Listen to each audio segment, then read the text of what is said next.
Olá, boa noite. Sou Daniela Bontempi. Estou aqui de volta com vocês no programa Cultura Viva. Quem acompanha o programa Cultura Viva já sabe que ele é apresentado na Rádio Web Música Tá na Pista e na versão live aqui. E hoje eu estou aqui com o jornalista, músico, Antônio Carlos da Fonseca Barbosa. Boa noite, Antônio Carlos, tudo jóia? Boa noite, querida Daniela, tudo tranquilo. Então tá jóia. Bom, o Antônio Carlos vai trazer aqui pra gente um pouquinho do trabalho dele como jornalista, né? Porque todo mundo o conhece como músico. Eu trabalho com a Reg Beld, né? Um trabalho que eu já apresentei no programa Cultura Viva. E agora a gente veio para falar um pouquinho da revista Ritmo Melodia.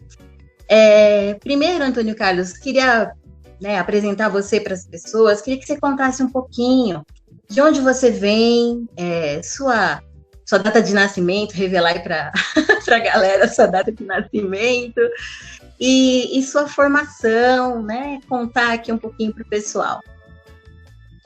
Maravilha. Eu nasci em 12 de julho de 1972 em Campina Grande, na Paraíba.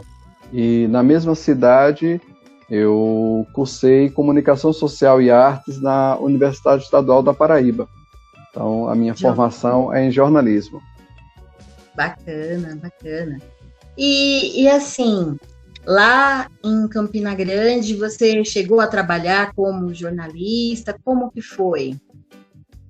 Em Campina Grande eu não atuei como jornalista. Eu me formei em agosto de 2000, né? Em novembro de 2000 eu já estava em São Paulo. Então eu comecei a minha atividade em jornalismo já em São Paulo. Bacana. E aí, na sua vinda para cá, eu tinha saído um pouquinho do ar, gostaria que você repetisse aqui para mim um pouquinho da sua vinda para São Paulo, como é que as coisas foram? Tranquilo. Então, chegando aqui em São Paulo, né, em novembro de 2000, né, comecei minha atividade e 15 dias depois já estava trabalhando na área de comunicação. É uma empresa de assessoria de imprensa, que é conhecida também como clipadora. E daí comecei as minhas atividades por aqui. Como jornalista aqui em São Paulo, você também tem uma outra formação que é de músico, né? Conta aqui pra gente um pouquinho do seu trabalho com a música. A minha formação de músico, como músico, né, de estudo de música, ainda foi em Campina Grande, né? Em Campina Grande eu estudei teoria musical e aprendi alguns instrumentos, como violão, contrabaixo, teclado, tudo isso em Campina Grande. Então, quando eu cheguei aqui em São Paulo, já cheguei com essa formação em escolas particulares, né, não de nível superior. E aqui em São Paulo eu cursei, fiz também um curso no SESC de bateria e percussão, né? Então, esses são os instrumentos que eu trabalho. E depois é que eu desenvolvi um trabalho com a Reg Beld. Legal. E assim, e você acabou se enveredando para a carreira do jornalismo musical, né? Quais seriam assim, as suas motivações para entrar especificamente nesse nicho de trabalho? Em 2001, eu passei uma seleção, né, numa empresa para montar uma revista musical. Isso janeiro, fevereiro de 2001. Então, pouco tempo que eu tinha chegado aqui, pouco tempo que eu também estava na minha formação. Depois de 3, 4 meses, essa empresa, né, que me contratou, não funcionou a edição da revista, né? A empresa sumiu. E quando eu cheguei lá, ela não existia mais, e eu fiquei com o meu material. Na época ainda era disquete, né? Você levava o disquete, trazia o disquete, né? Era um tempo ainda de disquete. E eu fiquei com aquele material em mãos, né? E fiquei, bom, e agora? Né? Tô com matérias, tô com entrevistas e tal, e não tem mais a empresa. E aí eu fui registrar esse material, né? Para ter, né? Não sabia qual era o paradeiro da empresa, então fui registrar esse material. Ao registrar esse material, a pessoa lá na Biblioteca Nacional falou, olha, tem uma pessoa que trabalha com website, né? Você não pega esse material, além de registrar, você contrata os serviços dele e tal. Aí eu falei, bom, interessante. não sabia muito bem, porque naquele momento estava ainda era incipiente essa questão da popularidade, né, dos sites, mas eu fui e contratei o serviço, e esse serviço foi, na época, bem um pouquinho caro, né, investi uma grana, e surgiu aí a Ritmo Melodia como uma revista eletrônica, ou uma revista digital, como queira. Na época era chamada de revista eletrônica. Que legal! E faz quanto tempo isso que você já tem a revista? Mesmo eu começando no meio do ano, né, eu datei ela como janeiro de 2001, porque foi de fato quando eu comecei, né?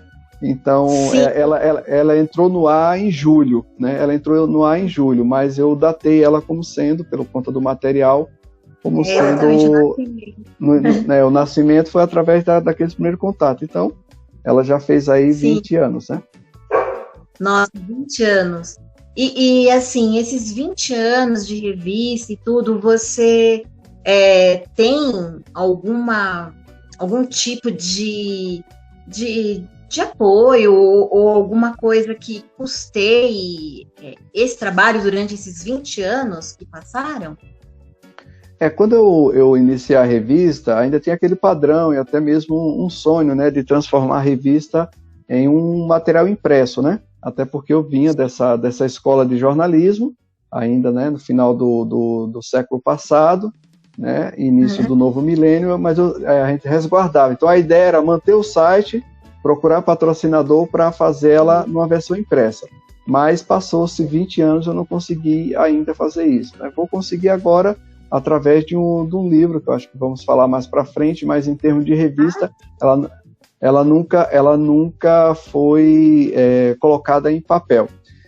Dito isso, eu nunca tive nenhum patrocinador, nem por parte de músicos, nem por parte de empresa, não que eu não queira, né? Procurei bastante.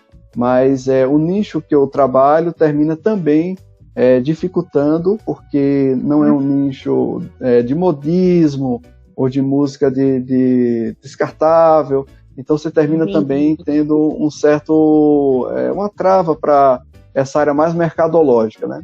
Então até então só veio agora, né? Há 2 anos atrás a monetarização, que é quando você coloca aqueles banners que aparecem lá e ao passo que as pessoas clicam, geram a receita, mas muito pouca. Entendo. E de repente, então, se a gente parar para analisar, esse tempo inteiro é um investimento, né? Um investimento de tempo, principalmente, porque a gente vai falar um pouquinho sobre o perfil do trabalho, né, da revista, e investimento também até no custo material, né? Porque para se manter todo um trabalho no ar, né, toda a parte de hospedagem, de manutenção e tudo mais, é um trabalho, para além do voluntariado, um investimento também, né? E isso bastante importante. Isso aí realmente são 2 valores, né? O primeiro valor, que inclusive lá no começo, quase que eu fechei as portas, era o valor de hospedagem e de trabalho com web design. O web design eu só consegui pagar 6 meses. Depois de 6 meses eu não consegui mais pagar mensal e fui fazer o curso de web design e eu que comecei a alimentar o próprio site, né? Fiz no Senac, me tornei um web design, além do jornalista, e fazia o início, meio e fim. E a parte de hospedagem era muito caro na época, né? Aí foi barateando, e eu não queria colocar nos portais gratuitos, porque como era uma revista, tinha aquela coisa que você tinha que escrever, até começou, para ser bem sincero, no portal gratuito, né? Não era o HPG, se eu não me engano. E aí, bom, enfim, depois eu falei, não vai rolar, porque tem uma extensão, né? Você coloca o nome HPG, alguma coisa, aí pronto. Aí eu falei, não vai. Aí eu decidi investir. E esse investimento financeiro, e depois veio o investimento do tempo, que para mim, né, se tornou um investimento mais caro, porque a revista foi criando corpo, e aí eu tive que dedicar mais tempo a ela. Aproveitando aqui, vamos deixar também aqui o link para o pessoal acessar da revista Ritmo Melodia. Você pode falar que daí o pessoal coloca aqui na nossa descrição? Tranquilo. Ritmo Melodia, as 2 palavras da forma que é escrita, né? ritmomelodia.mus, M-U-S, que é de músico.br. Então, é www.ritmomelodia.mus.br. Bacana. Então, quem quiser conhecer ali o trabalho da revista, né, quem ainda não conhece, pode acessar ali pela www.ritmomelodia.mus.br. Exatamente. Pode ser .com, apesar de que agora também pode ser .com.br. Acabei de lembrar que também ela tem a extensão. Eu gosto do outro por conta da música, mas também se colocar .com.br vai também para o mesmo lugar. Joia, joia. Bom, gostaria que você contasse aqui, eu já li, né, acompanho o trabalho da Ritmo Melodia, mas assim, gostaria de compartilhar com o pessoal, porque eu acho muito interessante a forma como você, aqui ó, para o pessoal, ó, quem quiser acessar, Ritmo Melodia, tá aqui o link, vale muito a pena, porque é um trabalho muito sério, o Antônio Carlos vem realizando aí, 20 anos completou, e trazendo aí um material de muito valor, né? Porque a Ritmo Melodia ela tem uma característica específica. Eu gostaria que o Antônio Carlos contasse aqui pra gente sobre o formato da revista, como que é o tipo dessas entrevistas que ele realiza. Fica à vontade. Então, nesses 20 anos, que já são mais de 800 entrevistas, no começo, a ideia era um padrão de notícia, artigos e entrevista. Só que a entrevista, ela não tinha um lugar que hoje tem, que hoje eu diria que é uma revista de entrevista. Se alguém me perguntar, é uma revista de entrevista. Tem artigo, né, tem notícia bem menos, mas é uma revista que o conteúdo dela é exclusivamente assim não exclusivamente, mas prioritariamente de entrevista. E essa entrevista ela também foi criando ao longo do tempo um formato para ser o que ela é hoje. Então ela começou naquele modelo de jornal, né, jornal e revista, poucas perguntas, não mais do que 10, às vezes chegando a 15 no máximo. Depois eu cheguei à conclusão que, como não tinha mais a ilusão de ela se transformar em papel, eu falei, bom, então vamos dar um mergulho. Então, eu acho que depois de 8 anos de revista, acredito que foi isso, 8 anos de revista, eu reformulei. Eu continuei com aquelas 10 perguntas e acrescentei mais 20. E essas 20, geralmente hoje, uma entrevista padrão na Ritmo Melodia é 32, 33 perguntas, né? Dessas 33... Pode ser que, dependendo do artista, ela vá para 45 e já chegou a 50 perguntas. E no caso da Reg Beld, já chegou a 70 perguntas. A Reg Beld, ela estourou um pouquinho aí, chegou a 70 perguntas, para poder, qualquer músico que eu entrevistar, que reclamar da quantidade, eu falo que eu mesmo respondi 70. Então tá tudo... Com relação ainda ao nicho, né, da revista. Ela tem algum nicho musical específico? Como que você trabalha com a Ritmo Melodia? Bom, além do nome tratar da música, né, que é o ritmo, né, que é os dois DNA da música, o ritmo, que é o recipiente, e a melodia, que é o conteúdo, a Ritmo Melodia ela também tem o diferencial de não ter um estilo musical específico, ou seja, um nicho musical. Então, ela quando começou, já começou como sendo a revista que canta o Brasil. E um slogan meio um pouco presunçoso, mas é exatamente para dizer que vai de forró a reggae, de rock a MPB, né, de sertanejo a samba, de rap, né, a música erudita. Então, assim, na verdade, é viola caipira e por aí vai. Então não tem nicho musical. É claro, quando você entra nela, acessa a revista, você tem muitas vezes, mas parece uma revista de MPB. Não, se você falar que é de MPB no sentido música popular brasileira ou música popular feita no Brasil, é isso. De fato, esse é o perfil dela, né? Não, porque as músicas que acontecem aqui. Agora, ela não tem assim alguma coisa característica para um estilo musical. Ela tem as cores do Brasil, né? O verde, amarelo, azul e branco, a logo também e tal, mas ela não tem algo que identifique um determinado estilo, ou, por exemplo, algumas características que determinam um estilo como rock and roll, ou como reggae, ou como forró. Ela não tem essas características.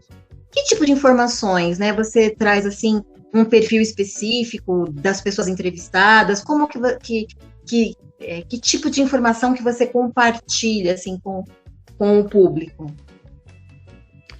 Nas entrevistas é papo de músico, né? A entrevista ela vai servir para pelo menos para 3 tipos de público. Ela vai servir para aquele artista que quer começar uma carreira musical, porque nas perguntas que eu faço, eu trato de empreendedorismo, internet, estratégia de carreira, trato da questão de como o cara começou, aí ele vai contar mais ou menos todo o processo dele, né, da iniciação. Pergunto também da formação musical dele, e, enfim, dá um panorama para quem lê como é ali o traquejo. É claro que são perguntas iguais, respostas diferentes, porque as experiências são diferentes, né? Então, sim, esse é o diferencial da revista. Alguns artistas, né, que leram antes de serem entrevistados, vão lá, visita e tal, falam, você fez as mesmas perguntas. Sim, vão ser as mesmas, né? Uma ou outra pergunta que vai ser diferente, dependendo da atividade do artista, porque a resposta, todas elas, mais de 800 entrevistas, eu não peguei uma resposta igual até hoje. São sempre diferentes. Então, nesses 20 anos, mais de 800 entrevistas? Mais de 800 entrevistas. E aí os artigos escritos sempre foca mercado musical, carreira musical. E algumas polêmicas, mas não polêmicas de sensacionalismo. Mas, exemplo, o bar é um bom lugar para você trabalhar nos dias de hoje, né? O cover artístico é legal, né? Aí eu trato alguns estou falando artigos que eu diria que são mais polêmicos, que aparentemente ele não tem a ver ali com o métier, mas que faz você refletir. Exemplo, um artigo que o pessoal se assusta, né? O que faz o mau caráter escolher as artes, né? Então o pessoal fica puto, são temas delicados, mas que vai lá e a pessoa quando lê é pertinente aquela reflexão, né? E por aí vai. Então, trabalha com artigos na carreira musical, no mercado musical, e entrevistas que abordam isso, que mostram para quem está chegando ou quem pretende chegar no mercado musical uma ideia. E como são artistas de vários segmentos, eu acredito que aí você tem algumas entrevistas, eu chamo até que são palestras disfarçadas de entrevistas. Eu vejo que tem algumas pessoas assim já que são medalhões, inclusive, que você já teve a oportunidade de entrevistar. Quais seriam assim, essas pessoas? Olha, são mais do que eu vou citar aqui, tá? Porque realmente são muitas entrevistas. Mas eu vou dizer assim, aqueles que possivelmente, até quem não é da área da música, ou pessoas que são de outro segmento, vai identificar. Exemplo, um Gilberto Gil, né? Um Yamandu Costa, um ATT Espíndola, né? Um Arrigo Barnabé, um Zé Rodrigues, né? Que é de alguns segmentos, um Paulinho Pedra Azul. Estou tentando lembrar pessoas conhecidas de cada segmento, né? De cada segmento, de cada segmento musical. E tem o Ivan Vilela, que é da viola, né? Mais do segmento da viola. Do forró aí que vai de Marinês, Dominguinhos, Anastácia, Sivuca, Oswaldinho do Acordeon, Fala Mansa, e aí, né, do forró universitário agora, Janaína Pereira, do vocalista do Bicho de Pé, o Valdir do Acordeon, acordeonista do Fala Mansa, Trio Sabiá, né, mais ou menos do forró tem uma gama maior, inclusive. Legal. E pegando esse gancho seu aí do forró, vamos falar de forró agora? Especificamente? Bacana. Forró do Gogó ao Mocotó. É isso aí. Vamos falar de forró do Gogó ao Mocotó, né? Recentemente, você contou para mim que acabou entrando no fomento, né? No fomento ao forró. Eu gostaria que você contasse um pouco aqui pra gente como é que foi isso, o que te motivou a entrar, né, nessa concorrência para um edital que falasse dessa linguagem do forró.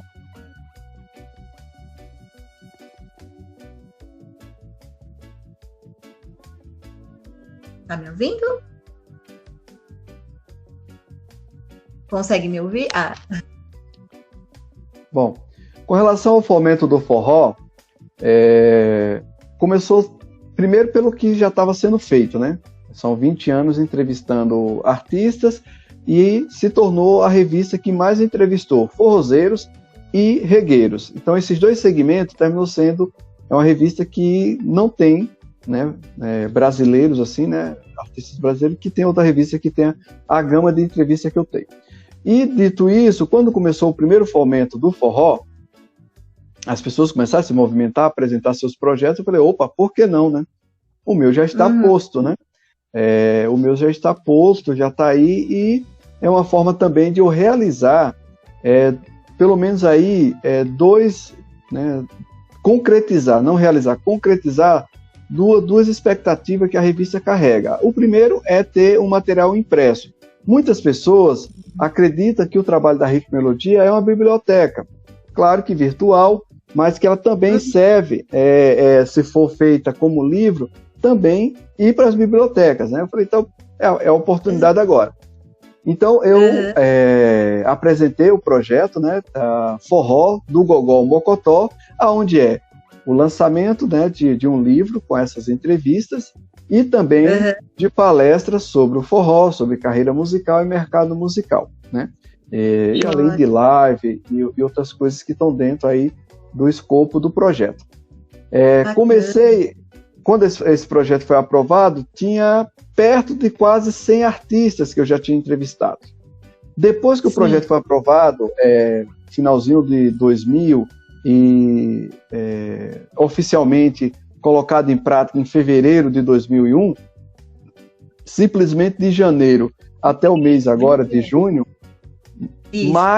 mais de 60 entrevistas já foram feitas. Na verdade, mais de 90 entrevistas foram feitas. Então, eu praticamente dobrei a quantidade de entrevistas. Então, hoje está mais de 160. Ele está chegando mais, estão vindo mais ainda, mas é uma entrevista por dia, né? Que é outro marco, né?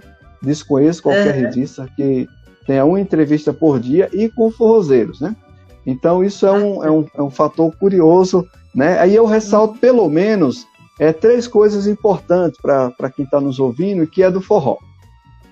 Sim. Se você vai para qualquer palestra de forró, pesquisadores de forró, ou você vai para qualquer literatura de forró, você vai chegar nos ícones. E esses ícones não passam de 10.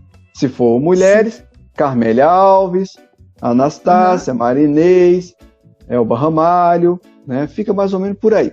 Se for homens, Dominguinho, Sivuca, Luiz Gonzaga, né? Aí vem Alcimar Monteiro, eu nem acho que entre, e por aí vai. Fica sempre nesses mesmos, né? Nesses mesmos artistas, que são ícones, não resta dúvida. No caso da Ritmo e Melodia, o relevante dela, o que posso colocar como ponto alto, é que a minha pesquisa, o meu mapeamento, as minhas entrevistas têm o maior número de acordeonistas. É muito fácil falar de Dominguinho, Oswaldinho, Sivuca.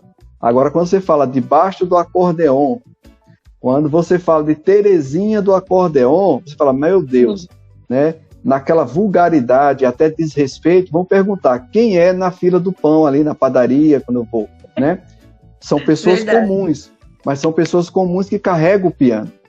É esses aí que não estão na visibilidade, que não aparecem no jornal, né, em rede nacional, que está lá fazendo a forrozeira, que está lá tocando para as pessoas se divertirem. Porque, obviamente, os que estão em visibilidade aparecem para fechar ali como chave de ouro, né? Mas quem está segurando a forrozeira e quem frequenta a forrozeira vai encontrar essas pessoas lá puxando o seu fole, tocando, cantando, e diversos trios também, né? Então, e uma coisa... né? Não, pode continuar, depois eu arremato a minha fala. Nesse mapeamento, eu posso ressaltar que o maior número de mulheres forrozeiras, você vai em muitas lives, até mesmo em entrevista, que o pessoal fala, por que não tem tanta mulher no forró? Aí eu digo, porque você não procurou, porque você não pesquisou, porque você não fez o seu dever de casa, porque você realmente só quer falar dos ícones, que não tem nenhum problema, por isso que eles são ícones, né? Mas se você procurasse, fizesse o dever de casa, pesquisasse, você ia encontrar um monte de forrozeira, que inclusive algumas começaram com esses ícones, né? Começaram com esses ícones do forró. Então eu tenho os ícones do forró, ok, já fiz o meu dever de casa, e eu dou um passo à frente, que eu trago os invisíveis, aqueles que estariam ali de novo na cova da invisibilidade, que são as mulheres do forró, os acordeonistas do forró, porque se você tira a sanfona do forró, fica estranho. Alguns dizem que é o coração do forró. Eu não estou dizendo que você não pode fazer forró sem sanfona, que fique claro. Mas, se você pegar de 10 músicas de forró, 9,5 é com sanfona. Então, eu posso dizer que é o coração, né, do forró. É o instrumento que faz a base, é o instrumento que faz o solo, é o instrumento que ressalta aquela essência do forró. Então, ter mais de 60 acordeonistas entrevistados que estão no Brasil, fora do Brasil, é também mais um mérito daí. E fora as novas gerações, crianças que eu entrevistei crianças também. Então, realmente, esse trabalho, né, de 20 anos, concretizando agora, né, eu comecei com a ideia de um livro e ele vai ficar um pouquinho mais robusto, né, mais parrudo, por onde eu até digo que foi o start para eu estar mais empenhado e até entrevistar forrozeiros, né? Eu conheci a Anastácia aqui em São Paulo, né, em 2002, e entrevistei a Anastácia. E depois da entrevista, ela me convidou para escrever um perfil biográfico, ou seja, a sua biografia, né? E eu aceitei, né, para fazer essa biografia, e a gente ficou quase uns 3 anos em contato e gravando fita, e eu transcrevendo, né, porque é um trabalho meio moroso, né, gravar a fita, depois transcrever, ficando mais ou menos uns 3 anos. Esse livro ainda é inédito, né, ele não aconteceu, não é um livro que já foi publicado da Anastácia, né, que já existe um livro publicado da Anastácia, que é fotografias, mais mais texto, né, mas não é esse, né, mas é um livro um pouco mais denso, né. Depois, com esse contato com a Anastácia, ela, por conta da pauta do livro, ela me colocou em contato com o Oswaldinho do Acordeon, com o Marinês, né, com algumas artistas que ela gostaria que essas pessoas tivessem depoimentos sobre o trabalho dela, né? E eu entrei em contato com essas pessoas. Nesse contato, o primeiro foi, depois da Anastácia, foi o Oswaldinho do Acordeon. Fui entrevistar o Oswaldinho do Acordeon, a gente fez uma entrevista bem longa, por sinal, e ele ficou muito feliz, né?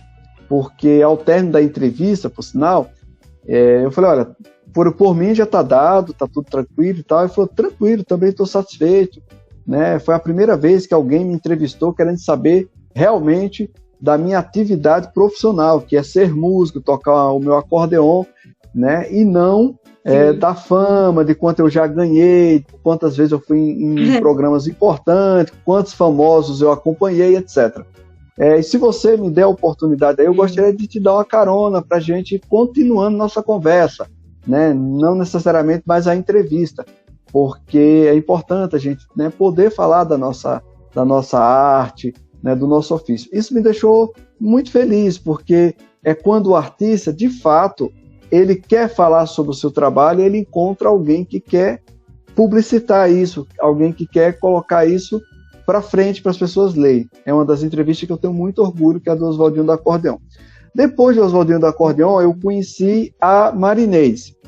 A Marinês, ela já estava morando na minha cidade de origem, quando eu fui ao encontro da Marinês, que é em Campina Grande. Ela já estava morando em Campina Grande. E eu fui entrevistá-la. A entrevista também causou uma empatia. Ela gostou da entrevista e tudo mais.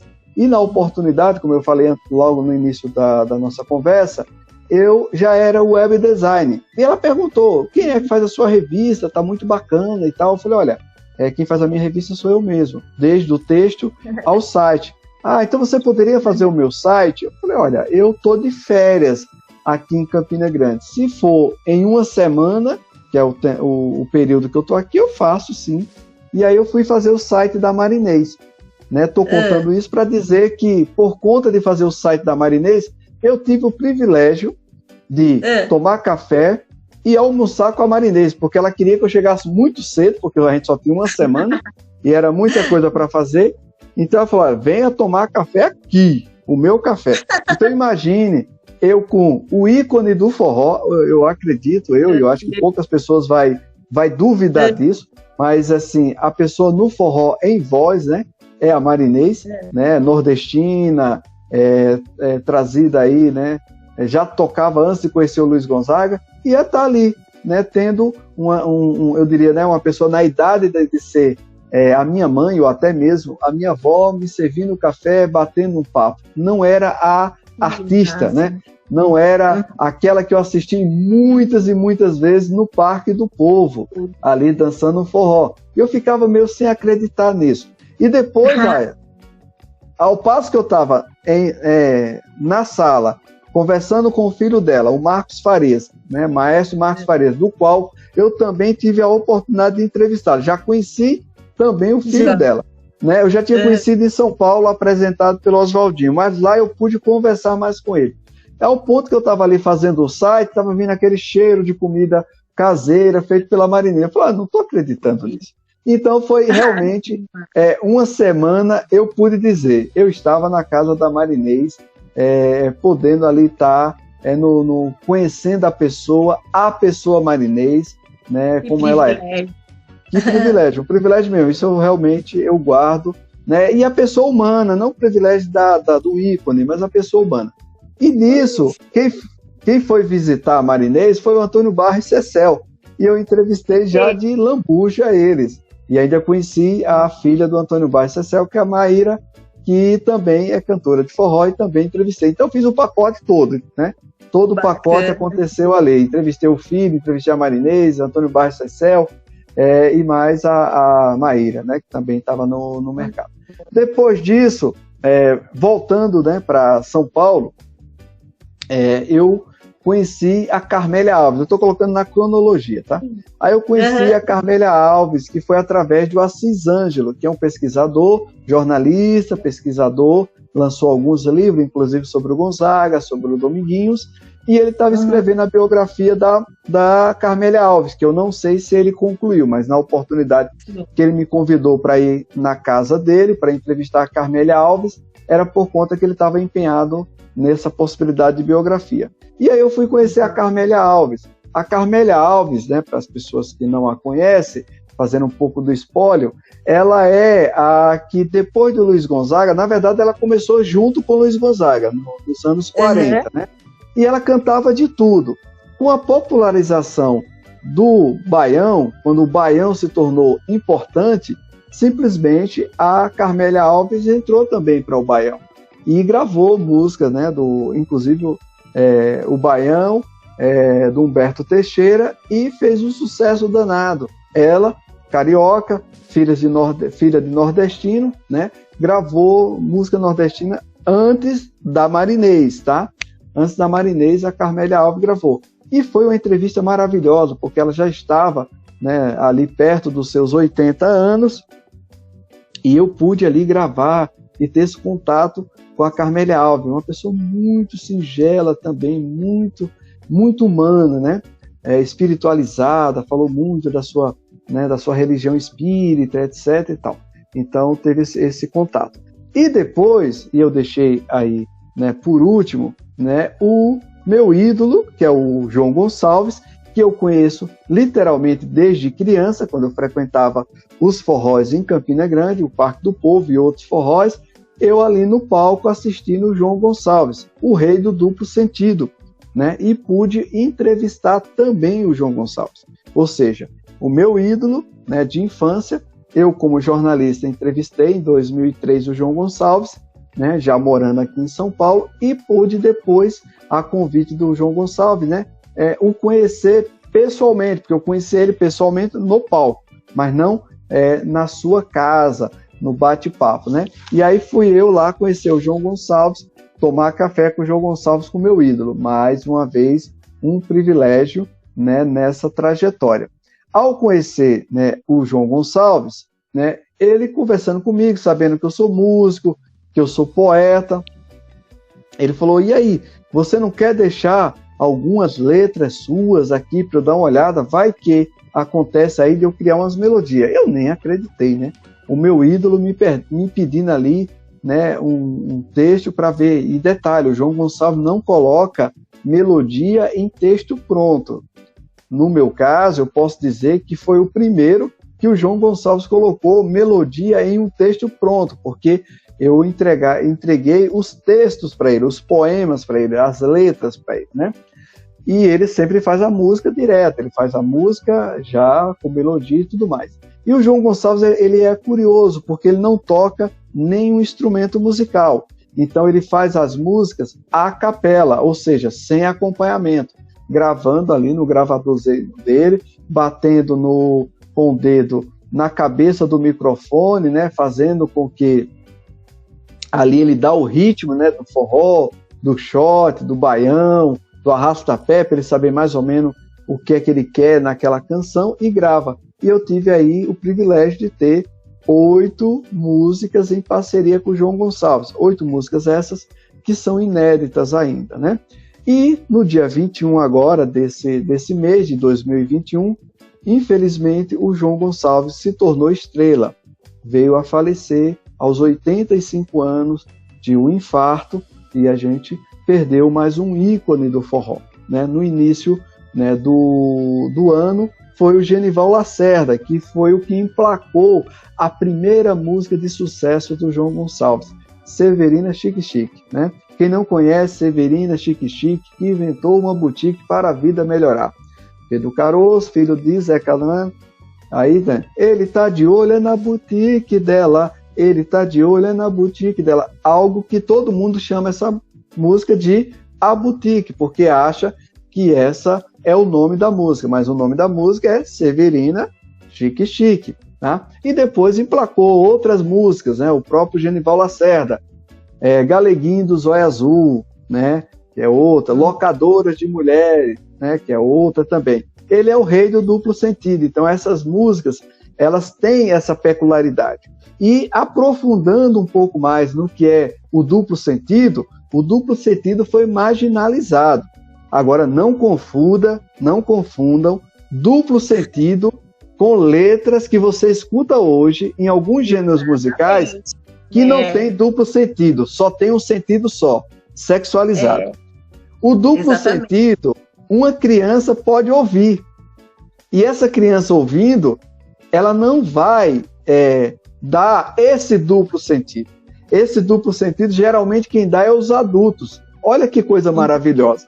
É uma canção que uma criança escuta, ela não vai entender o duplo sentido, e só os adultos que vão entender. Então, naturalmente, ela já está na idade certa, das pessoas que já têm uma vivência. E esse duplo sentido, ele usa a cacofonia, né? Eu vou dar um exemplo aqui de uma que me veio na mente agora. O uso da cacofonia, né? O bode, eu vou falar a palavra separadazinha. O bode comendo acaba, né? O bode, sujeito, ele comendo acaba. Se ele comer o capim, acaba. Se ele comer a ração, acaba. Quando você canta isso na melodia e de forma rápida, o bode comendo acaba, o bode comendo acaba, só os entendidos entenderão o duplo sentido, né? Criança não vai entender. Chega a ser até uma brincadeirinha, né? Se a gente parar para analisar. Trava-língua. Beira um pouco o trava-língua, né? Isso. Do ensino fundamental ali. Cacofonia, né? A professora vai poder falar o que é uma cacofonia, né? Vai poder falar, olha, aqui foi uma junção de sons entre uma palavra e outra que deu outro sentido. E aí perdemos, né, o João Gonçalves, que virou estrela, né, mais um ícone que virou estrela, que eu posso dizer que um ídolo que se tornou, né, um entrevistado que se tornou um amigo. Da fruição da linguagem, né? Em que você acha que projetos como esse do Fomento, esse projeto especificamente que você está realizando com a Ritmo Melodia, podem contribuir para essa questão de preconceito e várias situações que a comunidade nordestina, de uma certa forma, acaba sofrendo, né? Tanto na sua manifestação artística, quanto nas próprias situações cotidianas. Olha, a primeira contribuição, ela está dentro do próprio forró. Dentro do próprio forró já tem uma contribuição para quebrar esse preconceito, que é o tocante da invisibilidade. Né? De a gente sair daquele círculo ali de 10 artistas, que quando a gente vai para uma rodinha ali de forró, e estou falando forrozeiros, tá? Professores de dança, DJ, e músicos, etc. Você vai conversar, você não chega a 20 nomes, né? E geralmente são os mesmos, né? Que não tem nenhum problema. Mas a contribuição da Ritmo e Melodia é exatamente ampliar esse leque, ampliar essas cores, né?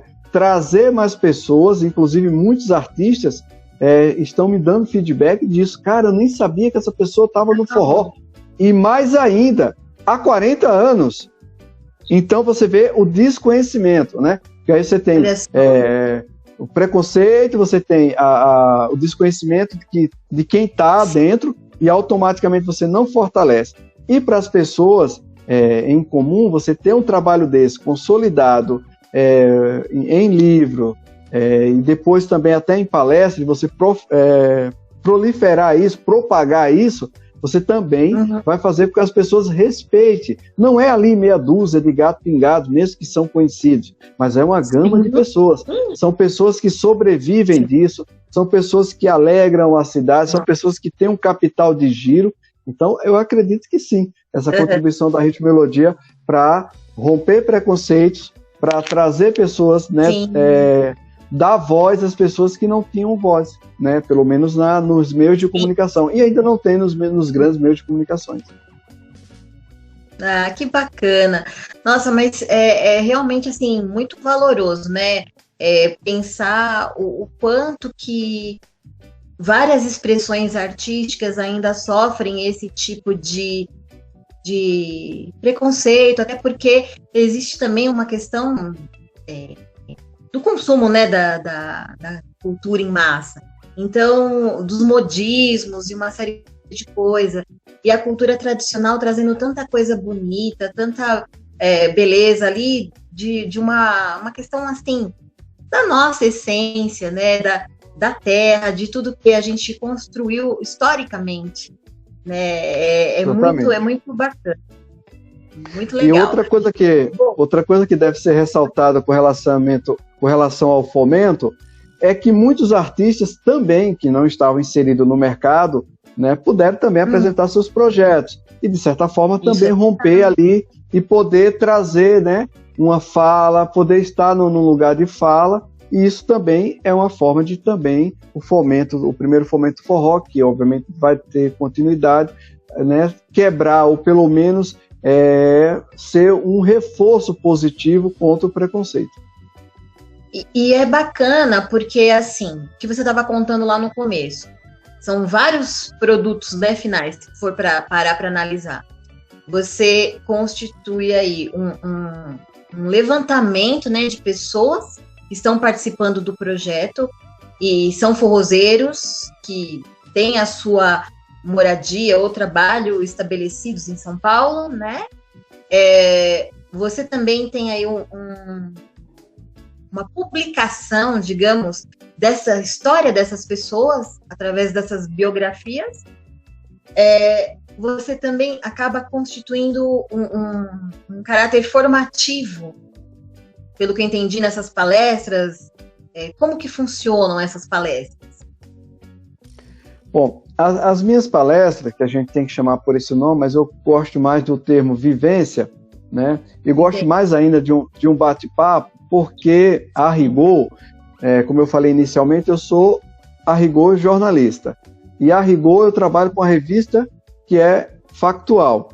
Então, na hora que eu vou falar com as pessoas, seja músico ou não, eu sempre começo dizendo, tudo que eu vou falar aqui é baseado na minha vivência de 20 anos à frente de uma revista que tem diversidade musical e que conhece alguns nichos, como forró, como reggae, com maior profundidade.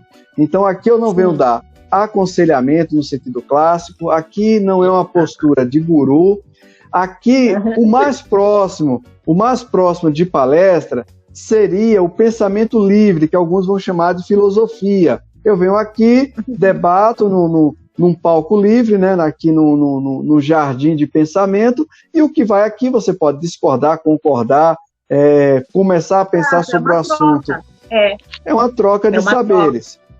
Né? Até porque você tem o acesso nessa conversa, né, com essas pessoas, e aí você está traçando um panorama, acho que, num geral, né, trazendo isso, pegando a experiência de um, do outro e contando para as pessoas como cada um acabou trilhando o seu caminho, né? Até porque, nesse primeiro momento, quando as pessoas me perguntam, pegando já o gancho, esse seu livro vai tratar de quê? Né? As pessoas sempre perguntam o que um livro vai tratar. Qual é o espólio do seu livro? Eu falo, colocar pessoas dentro de um livro e a voz será dessa pessoa. Não é o autor do livro que vai falar, né? Pode ser que no futuro eu revisite esse livro, leia esse livro, leia essas entrevistas e agora sou eu que vou falar a fala dessas pessoas. Vou contestar, concordar, refletir, trazer algo mais a partir de uma fala que é factual. Não é uma ficção, não é algo que alguém me disse, é algo que está aqui. Então, a partir desse livro que eu estou fazendo agora, que é dando o lugar de fala, eu posso escrever um ou mais livros, trazendo o quê? Uma análise de discurso, uma análise retórica, né? Debater as contradições, que tem muitas na entrevista, e contribuir de outra forma. Comecei o projeto dizendo que eu ia escrever um livro, né? Hoje eu já sei que eu vou escrever um livro, né? E tem dentro desse livro mais uns 2 livros, né? Dentro desse livro.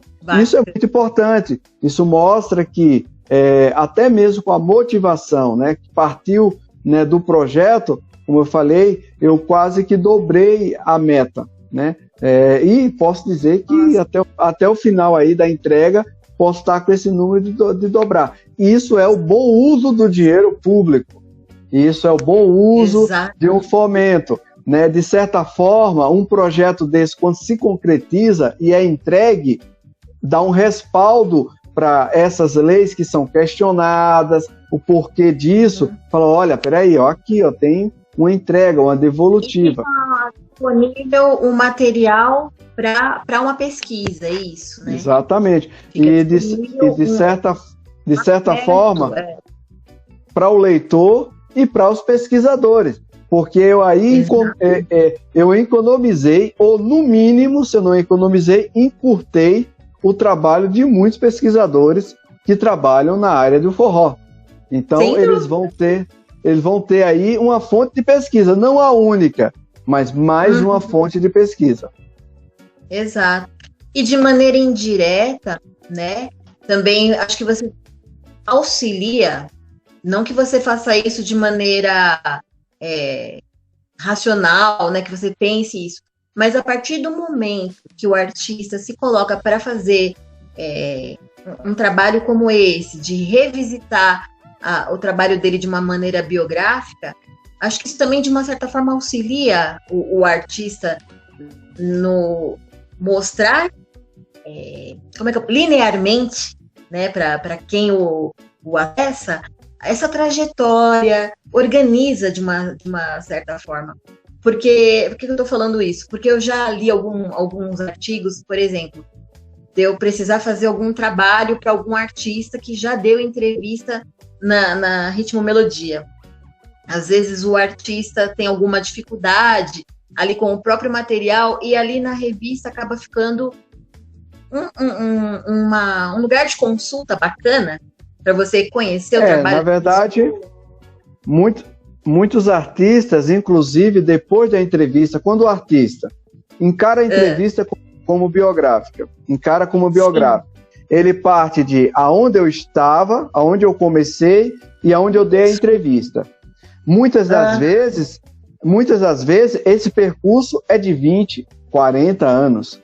Então, se ele contar bem esse percurso na entrevista, e eu dou essa oportunidade, inclusive dizendo que ele pode acrescentar mais perguntas das quais eu enviei, ele simplesmente tem um portfólio, que na hora que ele vai apresentar um exemplo, ele chega para uma pessoa e fala, olha, eu vou contratar os serviços de uma produtora, que ela quer apresentar um projeto de pesquisa, ele está ali com a faca e o garfo que para entregar para a produtora de toda a sua trajetória. Exato. Isso é sensacional. Eu só dar uma olhadinha aqui. Tá me ouvindo? Tô ouvindo. Tá. Então, é sensacional o retorno disso, assim, para o próprio artista também, né? Não, é uma coisa que favorece tanto para o artista quanto para o leitor e até para nós que trabalhamos com produção. É muito bacana. É um trabalho com que certeza. realmente eu assim, não dependente, né, de outros trabalhos que nós tenhamos feito, eu tenho um respeito muito grande pela revista Ritmo Melodia. É um trabalho para mim, é sincero, você sabe disso. É um trabalho feito com muito capricho, com muita dedicação, e não é fácil, né? E pensar que ele também não é uma fonte de renda, né? Que você está fazendo isso por uma pesquisa, por um ensejo pessoal, e com essa seriedade por mais de 20 anos, né? Agora, em janeiro, aniversariou. Então, é realmente louvável, né, esse trabalho que você faz. Eu diria que tudo isso que você falou a gente resume em 20 anos de existência e resistência. Não que eu não queira ganhar louros financeiros com isso. Claro que eu quero, até porque é um trabalho. Mas terminou se tornando, né, quando alguém pergunta para mim, você faz alguma atividade, né, voluntariosa e tal, tipo cobertor para as pessoas que estão passando necessidade, sopa na Sé. Eu falo, olha, essas atividades eu não faço, mas eu posso dizer que há 20 anos que eu faço uma atividade voluntariosa para a cultura brasileira, para a cultura musical brasileira, e faço isso doando o mais precioso, que é o nosso tempo. O nosso tempo é algo precioso, porque uma vez feito, a gente não tem como resgatar mais ele, né? E muitas das vezes eu fico de 12 a 14 horas revisando entrevista, contactando artistas. Então, esse é um trabalho realmente que eu digo que é voluntarioso. Para algumas pessoas, eles falam que até é missionário, né?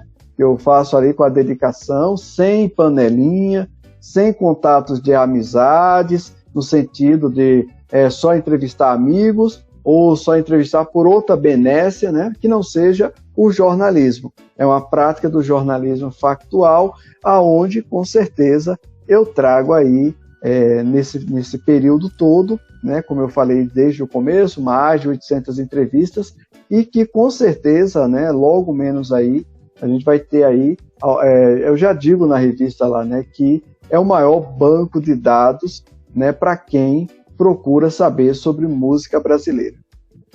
Joia! Sensacional! Muito, muito, muito bom.